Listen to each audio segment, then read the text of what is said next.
So when we grow up, or we are in families or in workplaces or in cultural settings or in communities where we are told in these weird ways that who we are is not quite enough, we automatically feel put down. It tamps down our potential. It makes us feel that we can't achieve certain things. It belittles our confidence. But when we are in settings where we feel, yes, we are valued, we are seen, we are understood, we're treated as an equal. My differences are my strength. My uniqueness is a good thing. My authenticity is valued. We automatically feel that we can achieve things. We can go for greater things. We feel courageous. We feel resilient. So belonging is a precursor to resilience. It's necessary for resilience. We're not meant to thrive in isolation. So as human beings, we don't just want community, we need it for our emotional health, for our mental health, for our physical health. So we need that sense of belonging because we are not built to thrive in isolation. So like I was sharing before, this is a geeky little diagram because the neuroscientist and the psychiatrist in me wants to always throw in a little bit of nerdiness in my talks. But social exclusion actually triggers the same networks in our brain as physical pain does.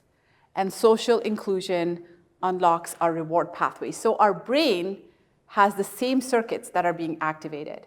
Our human brain actually treats social and physical stimulus in the same way. So being outcast, being treated unfairly in any setting, personally or professionally, being made to feel that we are somehow discriminated against, when we feel microaggressions at work, when we feel like we're not good enough for a certain role or a certain promotion, even though we're doing our best, it makes us feel actual physical pain. When we say things like, oh my God, this actually hurts. It really does hurt. However, on the flip side, when we're included, when we're invited out to drinks with our colleagues, or when we are told that, yeah, you know what, you're doing great. Here's how, let's see how we can improve on this or build on this. When we share something in a meeting and people lean in and listen, instead of being on their phone or tapping away, or you can sense when somebody is not really listening to you, right?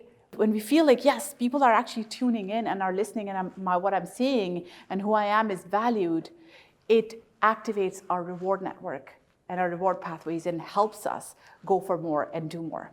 So there are many, many benefits of social connection in the workplace. So when we have high social connection, not just from a workplace standpoint, but from a health standpoint, it actually leads to 50% increased chance of longevity of life.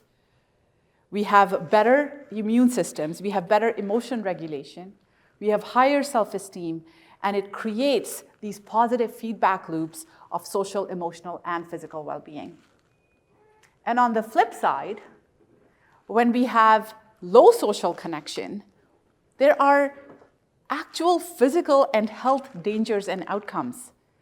So there is research that shows that low social connection is actually worse for health than smoking, high blood pressure, and obesity. Low social connection actually leads to inflammation at a cellular level. So it affects our physical health. It leads to anxiety, depression, mental health challenges, and all kinds of other behavior, even fatal outcomes. So social connection, like I said, is essential to our well-being.